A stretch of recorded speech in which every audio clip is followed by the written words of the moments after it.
மதுரையில் வாழைநார் தொழில் பயிற்சி குறித்த விழிப்புணர்வு முகாம் நடைபெற்றது.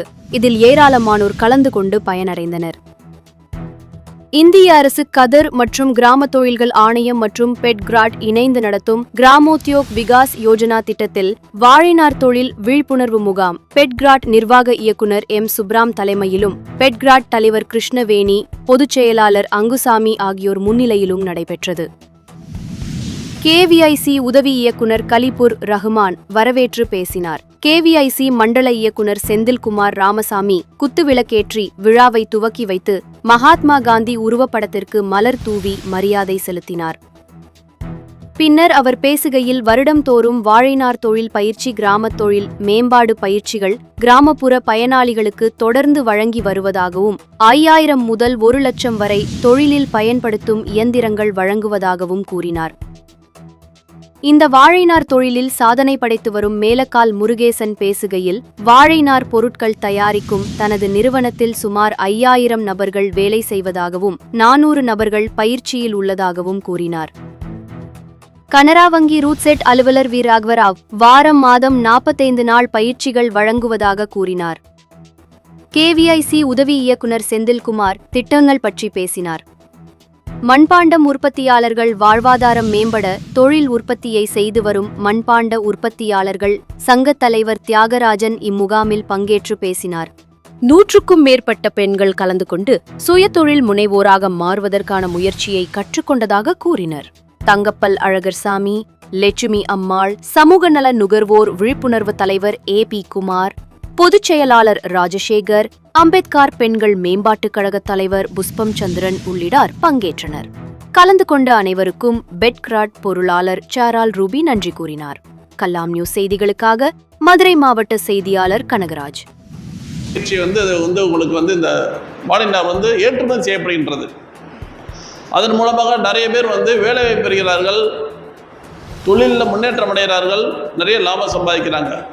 இந்த வாழைநார் குறித்த விழிப்புணர்வுக்காக தான் நம்முடைய DD சார் அவர்கள் உங்களுக்கு இந்த வாய்ப்பை கொடுத்துருக்காங்க. அதெல்லாம் 400 ரூபா கரெக்டா சார்? சும்மா நான் குத்து மதிப்பாக தான் சொன்னேன். அதெல்லாம் 400 ரூபா. கீழே இருந்த மட்டையை அப்படியே க்ளீன் பண்ணிவிட்டு அது கொண்டு 400 ரூபாங்க சார். இதுக்கெல்லாம் படிச்சிருக்கணுமா? ஏன் படிக்கணும்? கை வேலை தெரியுதுல்ல, சமைக்கிறவங்க இல்லையா? அதே கைவினை தான் இதுவும். இதுக்கு தனியாக ஸ்கூலில் போயிட்டு PhD படிச்சுட்டு வர வேண்டிய அவசியமே இல்லை. இதில் என்ன அப்படின்னா, நானும் ஏதாவது தொழில் கற்றுக்கிறணும், நானும் என் சொந்த காலில் நிற்கணும் அப்படின்ற ஒரு வெறி மட்டும் இருந்தால் போதும். அதை தவிர 1000 ரூபா கொடுத்தா கொடுப்பீங்களா, சொல்லி தருவீங்களா, 2000 ரூபா கொடுத்தா சொல்லி தருவீங்களா, அப்படிலாம் இல்லை. உங்களுக்குள்ள ஒரு உத்தியோகம் வரணும்.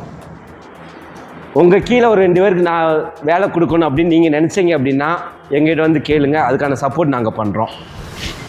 அல்லது நம்மளுடைய வாழ்க்கை தர உயர்த்துறதுக்கு அவங்க ரிஸ்க் எடுக்கிறாங்க ஃபஸ்ட்டு. அதுக்காக அவங்களுக்கு முதல்ல நான் நன்றி சொல்லிக்கிறேன். தமிழ்நாடு கதர் கிராம தொழில் ஆணையம் இதை பொறுத்தளவுக்கு என்னை 2008லேயே வளர்த்து கொடுத்தது.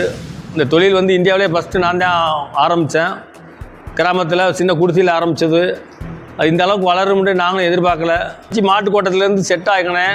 10 பேருக்கு 20 பேர் ட்ரைனிங் கொடுத்தேன், 50 பேர் ட்ரைனிங் கொடுத்தேன். இன்றைக்கி 400 பேர் வேலை பார்க்குறாங்க.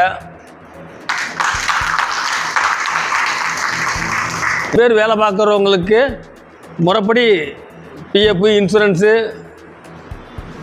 கம்ப்ளீட்டாக பண்ணி கொடுத்துக்கிட்டு இருக்கோம். அது போக இப்போ அவங்க ஒரு 15 பேருக்கு சுய தொழில் ஆரம்பிக்கிறதுக்காக இவங்க KVICலேருந்து 1 லட்ச ரூபா லோனு வாங்கி கொடுத்து 35,000 மானியம் கொடுத்தாங்க. அந்த லோனும் கட்டி முடிச்சிட்டோம். ரூட் செட்டுக்கு ட்ரைனிங் எவ்ரி இயர் 2 ட்ரைனிங் பண்ணி கொடுத்துருவாங்க. மொத்தம் 60 கேண்டிடேட் வருடம் ட்ரைனிங் கொடுத்துருவாங்க. ட்ரைனிங் முடித்தவங்களுக்கும் தொடர்ந்து இப்போ வரைக்கும் தொடர்ந்து ஃபாலோ பண்ணிகிட்ருக்காங்க. என்ன காரணம் அப்படின்னா, அந்த கமிட்மெண்ட் சார் சொல்லியிருந்தாங்க இல்லையா, உழைப்பு. அந்த உழைப்பு மாதிரி அந்த கமிட்மெண்ட் ஒவ்வொருத்தவங்க பிஸ்னஸ் ஆரம்பிப்பாங்க. பிஸ்னஸ் நிறைய பேருக்கு சொல்லி கொடுத்துருவாங்க.